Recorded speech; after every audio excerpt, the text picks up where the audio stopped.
Ready in cinco, cuatro, tres, dos. What a bad accent. Yeah. Hey, yeah.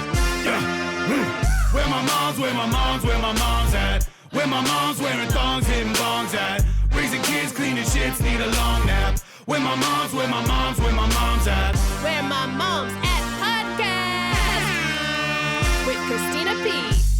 OMG. Oh, hell yeah. Hell yeah. I'm so pumped. Listen, let me plug some shit first. October 7th, one night in Las Vegas, one night only, the Summit Showroom at the Venetian Resort. And that is it, kiddos. So get your tickets now. They're going fast. I added a show in Short Like Titties, Pootaw at Wise Guys. I added an early Saturday show for the moms out there, 4 p.m. on a fucking Saturday. That's the deal, man. And then Comedy Club on State in Madison, Wisconsin at the end of October. Get your tickets, ChristinaPOnline.com. Buy my lipstick if you haven't already. And I'm so pumped. You know, I don't get to see, we put back the other sheet, Mommy. I don't get to see many up and coming comics because I'm here in Austin. So with me is Jessie Jetski Johnson. Thank you so much for having me. I'm so pumped. Chase O'Donnell told me about you, and I just love your whole vibe. I love your energy. I love any female comic that goes for it and goes for the jokes. Do you know what I mean? Like, yeah. I'm not about this apathetic shit of like, get blowjobs. Like, shut the fuck up. Tell the joke. So I love you. I think you're great. Likewise. I love Chase too. She's my friend in LA. We've done some shows together, and and she opens for you. And, yes. And then I've been with Bad Friends and Santino, like he tried to put a good word into here too. Oh, Santino. I love him to death. The Red Rocket. Yeah. Yeah. How's that son of a bitch doing? I love you. So you're from Arizona, which is like the weirdest place to be from. Why? Well, because I feel like the desert makes people crazy. Like, yeah. Well, a lot of people do drugs out there. Yes. Yeah. What part of Arizona? Mostly Phoenix, like the big city. Big crazy town. Oh yeah. And I lived all over though. So my parents are divorced and they both moved a lot. So I was just like every city I've been there. That's why you're a comic. Perfect. You're going to be very successful then as a comic. That's what you need. Traumatic childhood, not feeling like you fit in anywhere. Do you believe in the aliens? What's going on? Well, when I did a lot of drugs in Arizona, I really believed in them. Yeah, like reptilian shapeshifters and all that. Oh, for sure. So when you were on drugs, you believed more in the reptilian. Sure. What kind of drugs were you taking? A lot of psychedelics. Yeah, and let's cocaine. talk about it. Cocaine. Yeah. And I'm a trumpet player. A trumpet player? Yeah, so I went to school for trumpet playing. Oh my God. For like to become a music teacher. This was pre-stand-up. Wow. BS. And trumpet players are crazy as shit too, because that's a very loud, weird instrument. Like drummers too are crazy. Do you play an instrument? I wish, man. I play the didgeridoo. That's awesome. I swear to God. I can see you the only playing. thing I can do is I learned in the 90s in Australia. Actually, and then that's like the only. I'm not very musical. I like listening to it. Well, we got I to like jam paint. together. I know. I'll didgeridoo and you can trumpet. What a great band that would be. Yeah. Nobody would pay to see that shit. No, it's just for us. Just for us. Okay, so you're a young pup. You're out there dating. Are you dating? Nah. No. I got out of a 4.5-year relationship and then went on the tour, and I was living with him and 4 other guys in Hollywood. Now I live by myself, and I'm just working so much. Yeah. I don't feel like I have time to date, and I don't know where to even meet people. I know. I'm not going to meet them at a comedy club. I know. I don't know. I mean, I met my husband at a comedy room like a million years ago. So I don't know. I guess I would date audience members if I had. I don't know. Like, what do you do? People are so nuts right now too. I don't want to put the work in. Yeah. I know I got to put myself out there at some point, but I just have no interest right now. No, I don't blame you. You just got to have a 4-year relationship and you lived with like 4 other dudes. Yeah. That's terrible. They're all comics. It's Oh like, my it's God. fun like that it happened now that it's not real anymore. You know? This is so funny. So everybody's like, why aren't there more female comics? It's like, because you have to do crazy shit like this. Yeah. You got to put up with a lot. And the male comics do too. It's like all comics have to, but yeah. It's like, what woman is damaged enough to put up with the fucking abuse of stand-up. It's true. And most women are, they have a sense of self-esteem not to. Not that look, it takes this recklessness to get into this business and just to have the staying power. So, shit, I stayed in a million cum-covered condos and did everything I had to fucking get here. So I get it, homie. I get it. So do you do a podcast too? Are you podcasting? What are you doing? No, I'm just guesting on stuff. I can't believe I'm here. And then a while back I was on a Monday, and not only did an episode of Bad Friends come out, but I was also a guest on Kill Tony. Oh my gosh. And now I'm here, and it feels cool, like working with all you guys and being on these big platforms, and eventually I'll start my own. But good. You should. You're very funny, Jessie. You should do it. And we need ladies. Okay. But most importantly, let's talk about some alien shit. You like the aliens? I love it. I think it's fascinating. I do too. And I don't know if you saw the recent big Mexican reveal. The cake. Yeah. The bodies. They exhumed alien corpses from Mexico, but the people are like, this is fake. This isn't real. Because I guess in 2017 they said that they were alien bodies, but they were like put together with different parts of different corpses, like different bones and shit, like a femur from one thing, a llama's head. But now they're saying this could be real. Let's take a look at this alien theory. You will begin to see situations of inferior craft, not real UFOs, inferior craft. They will say, we don't know what this is, but they know good and well what it is. Who is this And you'll see that these things are going to be government shooting at ships and Jessie. When did that happen? Appearance that they might be attacking a military base. That gives them the authority now to come to the American people and say, hey, we're rerouting $20 trillion to this Space Force because we know we need it now. Yes. Because we got to stop these aliens from killing us and attacking our bases. You see, now, how does that make them money? Well, the government got smart. That's right. They stopped doing all the inventions and all the technology themselves, because once they developed the technology themselves, get it, Jessie? They had to give you the FOIA, the Freedom of Information Act, where you can pull down the records and see exactly what they're doing. So now they subcontract out all the work to Lockheed Martin, Skunk Works, and all these places, right? Northrop Grumman. So you can't see what the hell's going on. You have no clue you, what's Billy out there. Carson. I'm here to tell you the technology is 300 years ahead of whatever you can dream of. Whoa. 300. Not 40, not 50, not 100. 300. Whatever you can think, whatever you can imagine in your mind, whatever you can conjure up and think based on whatever sci-fi movie you saw before. I'm here to tell you it already exists. It already exists. Well, that's awesome. His name is Billy Carson, right? When you look at it, I'm pretty sure. I just went down the TikTok rabbit hole of this guy. Is that his name? Will you just check for me? I want to give him credit. So I'm big into the alien stuff right now. There was a July 26 hearing in Congress. I don't know if you saw this. David Grush is a big whistleblower. Yeah. Yeah. I saw this. You did? Okay. Yeah. He said that the aliens are real, that the government has these crafts and we've reverse engineered things, and there's these dark programs that the Congress doesn't even know about. And now this guy is concurrent. This guy does all kinds of, he's always into the Anunnaki or the Anunnaki, this ancient civilization. Oh, they were involved with the Akashic Records? Of course. Okay. I don't know if I'm connecting Billy dots Carson. here. Yeah, Billy Carson. This guy's actually really fucking smart. And I don't know what he's saying half the time, but I know he sounds smart.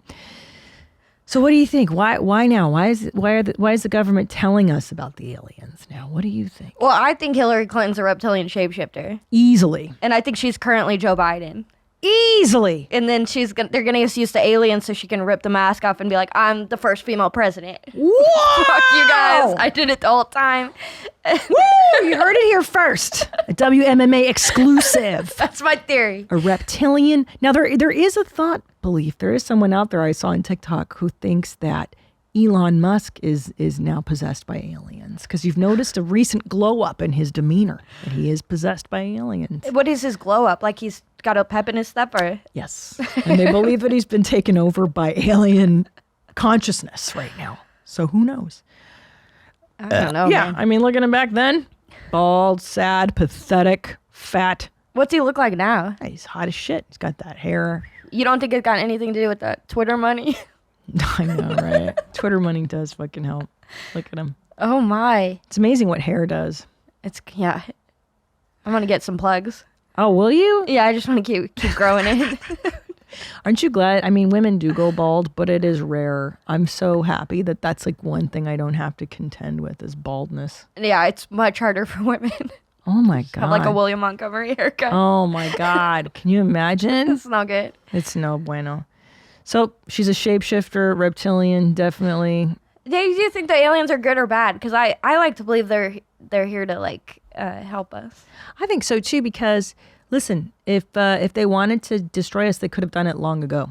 Yeah, they could have done it. They could have done it. And why wouldn't they? If they're so superior, which they are, my new alien overlords, I welcome you. But they're not, I don't think they're by nature nefarious because they would have smoked us long ago. And it doesn't change anything. No. We still got to like drive and I know. pay bills.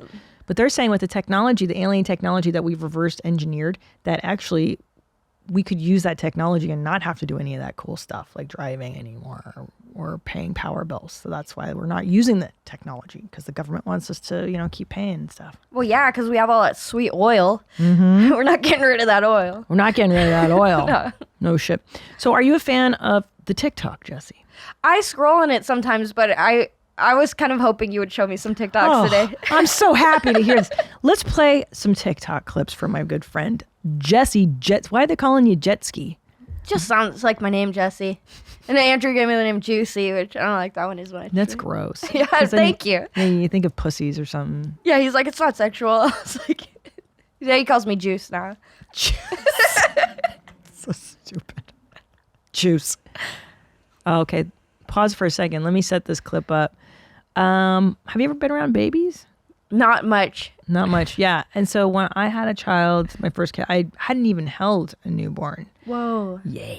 Never changed a diaper, never did anything. And I had no idea what I was getting into. I want you to watch this. This is what it's like to have a day in the life, actually a night in the life of what it is to have a newborn. And I know you're not married, you don't have any kids yet. Just see how this makes you feel. Okay. 2:17 a.m. She's breast pumping, changing diapers, baby's crying. 2:27, laying down, burping, feeding, burping. 2:30. Dad looks, ignores, goes right back to sleep. That's about right. 2:46. You gotta change the baby again because it's just shit. Dad's like, "What's this fucking racket, bitch?" She's got an angry face. She's trying to hold it together again with pumping. 3:10 a.m. Up again, walking the baby. 3:27. It's the same thing. And you got to change the baby because the baby ate. I mean, this is what it's like to have a baby. 6:34. She's like, kill me. I want to die.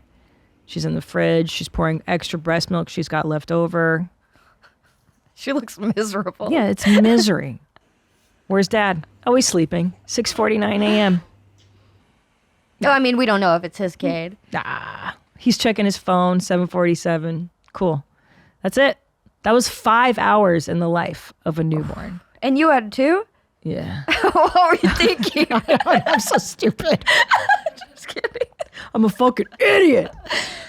Isn't it? I mean, the sleep deprivation, you go through this for months just like that. And then, yeah, it's gnarly. Were you doing shows too when you had newborns?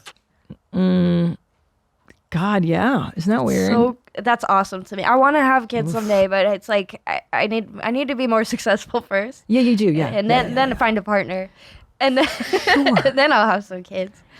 And hire a night nurse. So the first one I was like, I don't want a night nurse. I'm just going to do it all myself. And then it's just, you get delusional and psychotic. It's fucking crazy. Yeah, if you work as hard as you do, you need help. You do need help. Yeah, that's crazy. That doesn't look like fun, but I bet it gets more fun as they get older. Yeah, and then just, I don't want to scare any women that are pregnant right now, but yeah, just, the first fucking year is rough. The first 6 months, you're going to want to die. And then if you have 2 kids, oh my God, you'll have like a toddler and a newborn. And for a minute there, you'll be like, what have I done in my life? But then the good news is by the time they're 4 and 5, it's the best. Then it gets really, really fun. But yeah, it's like years of your life are just sucked down a toilet. It's pretty crazy, dude. That is crazy. My mom told me she had postpartum after I was born. You did? Oh my God. And to try to get out of it, my dad took the family to Disneyland. And my mom has told me she was just like the most depressed in her life at Disneyland. Oh, It didn't really work. that's so dark too. Yeah. Everyone just singing and laughing around you. And you're just like, I want to die. Were you an only child? No, I have an older sister. Oh, so this was her second time around. Yeah. I caused the depression, the divorce. I came in hot. Yeah. That's good that did she tell you that? Like, she was like, you're the reason. No. She would never. Is your deodorant so amazing that someone would steal it? Lumi is. And I know that because someone literally did. Let me back up. Lumi is America's #1 whole body deodorant, pH optimized for pits, privates, and beyond. They also have Deo wipes for the 24-hour odor control on the go. The wipes work so well that, yes, some deodorant bandit stole an entire truckload of them from the Lumi warehouse this year. But to avoid California Highway Patrol, I recommend just ordering on their site. Special offer, new customers get $5 off Lumi's starter pack with code WMMA30 at LumiDeodorant.com. Lumi deodorant is so good. It lasts forever and it smells delicious. Lumi's starter pack is perfect for new customers. It comes with a solid stick deodorant, cream tube deodorant, 2 free products of your choice like mini body wash and deodorant wipes, and free shipping. As a special offer for listeners, new customers get $5 off a Lumi starter pack with code WMMA30 at LumiDeodorant.com. That equates to over 40% off your starter pack when you visit LumiDeodorant.com and use code WMMA30. I just knew. You sensed it? Yeah. I was like, I sat him down at 6 years old. I was like, this isn't working. What are we doing here? Guys, you hate each other. Is that when they divorced, when you were 6? Yeah, my sister was 12, so I was like, yeah, cool, whatever you guys want to do. Like, I don't care. My sister was pretty upset. Yeah, because she had 12 years of that sweet life. Yeah. Did they hate each other? Like, were they fighting and stuff? I don't remember, but they've always stayed friends, like, and they lived close to each other while we grew up so that they could co-parent well. And oh, that's nice. yeah, it was a good situation. It's always going to be like rocky, I think, in any family, but yeah, they tried their best. Yeah. Yeah. Do you like your dad? I love my dad. He's good? He's really good. He is a drummer, and he's retired now. Like, so he's a drummer, and then when my mom got pregnant with my sister, he went to engineering school, got his degree in engineering, became, over the span of 40 years, 30 years, a rocket scientist. You know, worked his way up the corporate ladder, and but stayed playing in drums and Irish rock bands the whole time. And now he's retired and has joined a new band. What? At, like, in his late 60s. That's amazing. Yeah, he's like taught me, never give up on your dream. Like, I learned that from him. It's amazing. Irish rock band, very specific. I mean, him and my stepmom got married at the Renaissance Festival. They're like so weird. That is fucking terrible. Wow. Yeah, the king and queen had a joust in their honor. But why just Irish? Like, I only know one band is like Flogging Molly. Is that the band he was in? No, I mean, his band was called the Celtic Cowboys, and now he's in a band, I think they're called Tuatha D. It's THUA space DEA. And I don't know, it's like a Celtic thing. Is he Irish? Is that why he's into all this stuff? He loves Ireland and Celtic. Okay. I grew up, he was Wiccan with that side of my family. I'm sorry? Wiccan. How much time do we have on the show?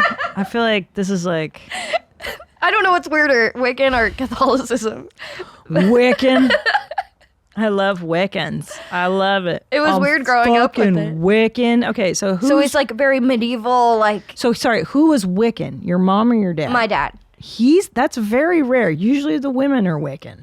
I know. Male witches, very rare. My mom is very all my business side I learned from my mom. She's a very like smart, practical businesswoman, and very like in touch with the times. Like she got like high speed internet immediately, and my dad was still getting the AOL 5-hour free disc. She's an early adapter, as they say. Yeah. And your dad was into Wiccan Celtic rock. That's fucking. Did he light candles and cast spells? Oh yeah. That we do spells like, and just like, but it was always like positive and like out of love and white magic, as they say. Yeah, we're good witches. You're good witches. But some people get scared when they hear that. That's why I kind of timidly brought it up because I don't get scared. Look, You don't think I dabbled in Wicca when I was a teenager? Of course, darling. I'm dark as shit.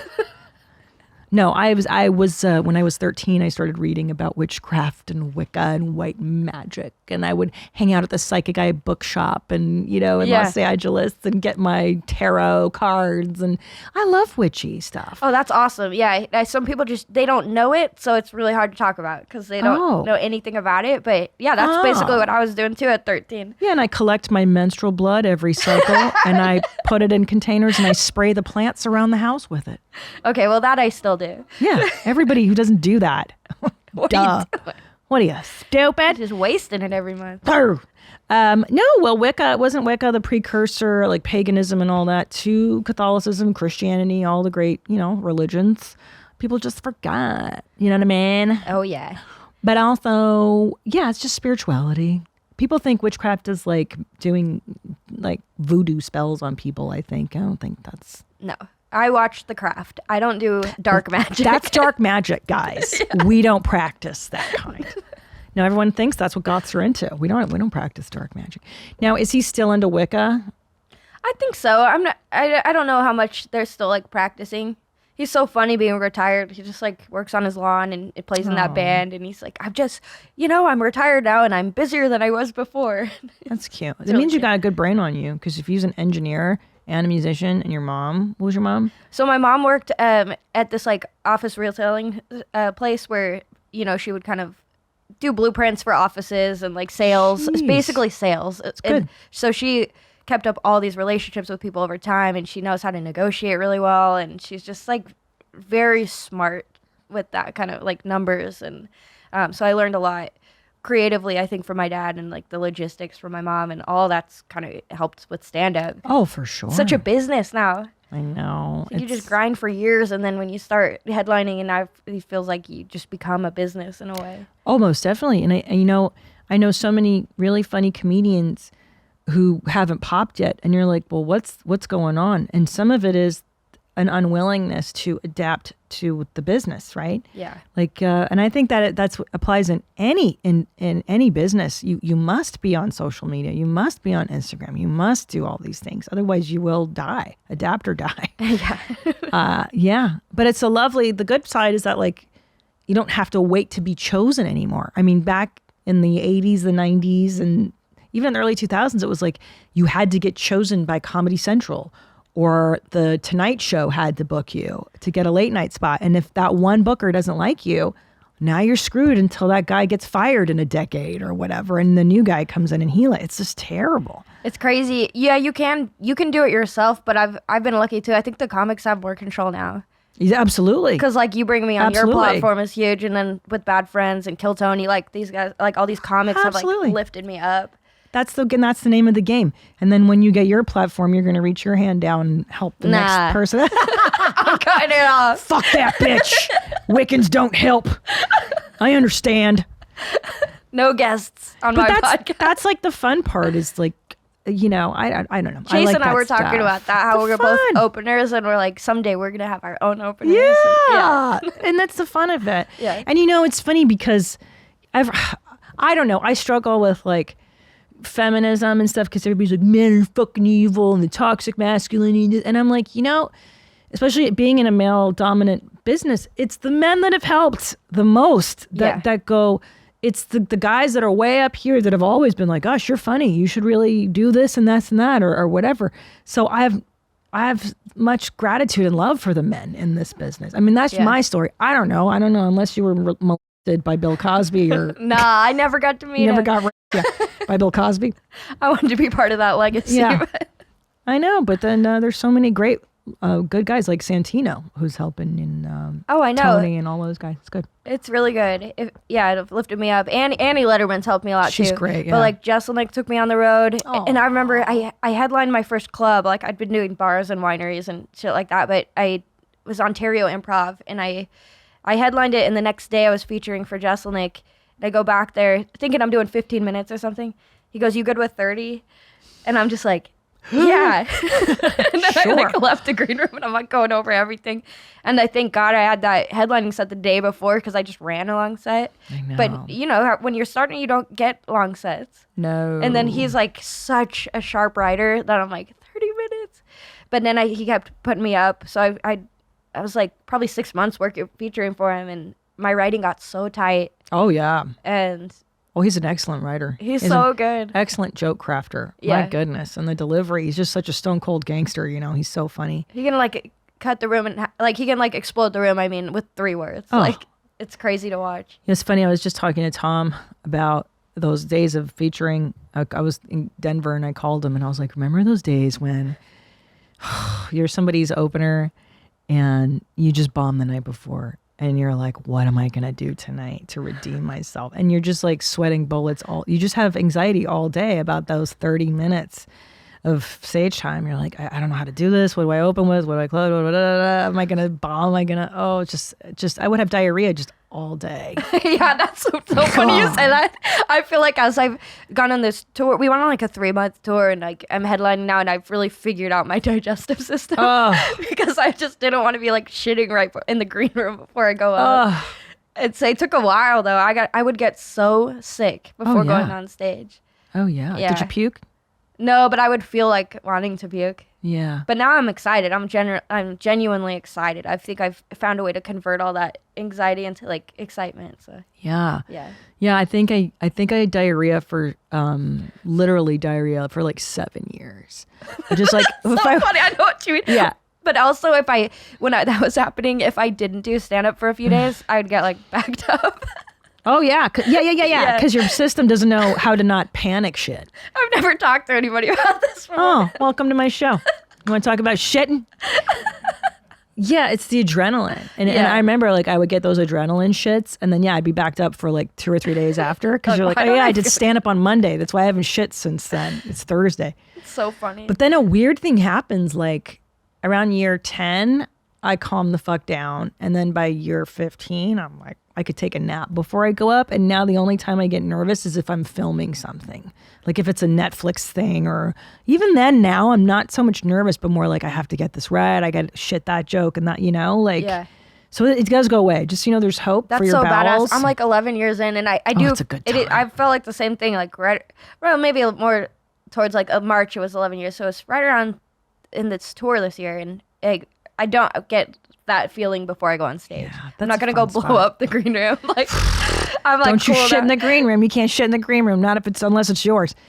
Yeah, that's a good spot to be in. I like that time. 10, 11 years is like, I can't wait till 15 and after. Like I'm glad you said that. Well, because now I'm like 20 years and now I know, like I know how to write. I don't have to. I'd still try the jokes, but I'm pretty much know more or less. Like I have a 90% like, oh, it's gonna fly. That I can say that. And then you also know what you can't sell, which I think is really important as a comic too. Yeah. Because my husband can get away with saying things that I cannot, simply because we are in this blonde meat vessel. You know, like I'm just in a different meat vessel. I can't get away with the things my husband can because he's in his meat vessel, and the black comic can say what he wants because he's in his meat vessel, and so forth and so on. And society has just different rules for people. And once you go, oh, okay, I'm the white blonde girl. Here's what I can get away with. Yeah, but we get away with so much. It's so fun. So much. Yeah. I've said some crazy shit on Netflix. Nobody, don't go looking for it. But I'm just saying, like, the shit that I can say. Yeah. Because they're like, what's this stupid little blonde girl? What is she thinking? It's unassuming and she's a dummy. She doesn't have any power. I'm like, you're right, I don't. I'm just here. I'm just a cum guzzler. Let's look at some TikToks. Let's see what we got. I want to show Jessie what she has to look forward to. But you should definitely get your career straight first before you have kids. This one's good. Why is he like that? Because it was cold. I didn't have a blanket. And then he don't move. See, he don't move like this. He don't move. But he don't go off me like it's like a kangaroo. Isn't that great? So for those of you just listening, the dad is passed out with a newborn on his stomach and he tucked the newborn into his underwear, which is actually brilliant. Like, don't take my word for it, moms. I'll get, I don't want to take responsibility for this, but I had a great breastfeeding doula or whatever, and she said, yeah, you can tie the newborn to your chest. You take like one of those long swaddles, and you just tie the newborn, and you lay on your back like he is, and they can chill. They don't fall. But the big fear is that you're going to roll over and squash your baby, which I know that happens. So like I said, don't fucking take my word for it, but I'm just hanging. Wait, so is this a dad hack then? This is a dad hack. Yeah, he figured this shit out. Stuff that baby in the chonies, bro. I'd probably do that. My dog sleeps in my bed, and sometimes I'll roll on her and she barks at me. Oh, what kind of dog do you have? Half Great Dane, half cattle dog. That's a big ass dog. Yeah, she's like 70 pounds. Bud. I never had a big dog before, but I really like having one. She's great. She's really well behaved. And wow. You know, my dad used to say, big dog makes big shit. Yeah, huge. Yeah. They're bigger than mine. Yeah. Yeah. Isn't that that would be my only drawback? Yeah, but she's worth it. She's worth it. Yeah. What about when she gets diarrhea? Do you still feel that way? Yeah, but like if I pick it up with the poop bag, it's like I just kind of take what I can and leave the rest. But has she ever had diarrhea in your house in the middle of the night? No, never. Never in the middle of the night? No, maybe when she was a puppy. She never really had diarrhea though, but she did. It took a while to potty train her. Yeah. But she's good now. Because Bitsy, well, she's still alive, but she's with my mother-in-law because my kid's allergic. But this dog will get diarrhea like all the time, bro. Like fucking middle of the night diarrhea. Is it going on stage or something? She had a big show at the Laugh Factory. It was her first time hosting the Friday show. Yeah, so she would shit like every hour. Oh my God, it was horrible. Do you do like a diaper or something? Dude. Oh, I should have. Now that I think about it. I don't know. My sister has a diaper on her dog, but it's just for pee. Oh, yeah, they do that for pee-pee. Yeah. Wait, how old is the dog? He's like 4, but this dog's so fucked up.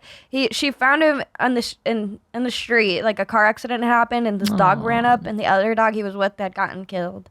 And so she took this dog in, and he was covered in ticks, and they like removed all of them. But now this dog is like trauma. Like he's it's just like crazy. He's got like his eyes look crazy, and they're like yellow, like wolf eyes. He's really sweet, but he's like a Jekyll Hyde thing. Yeah, those are the best kind though. Yeah, those rescues that have been super traumatized. Those are my favorites. Yeah, he's really cute, but he will like freak out, and he just pees a lot sometimes. Aww. So he's only like 3 or 4, but he wears a diaper around. Yeah. Well, he gets his period too. Jessie Jetski Johnson, thank you so much. You have anything you want to promote? Just my headlining shows. Everything's at jetskijohnson.com. I love that. I'm so Thanks happy you came. Yeah, you're just a delight, and I love your bracelets too. I took mine off. I had one made too that says "Fart Hard." Oh, that's nice.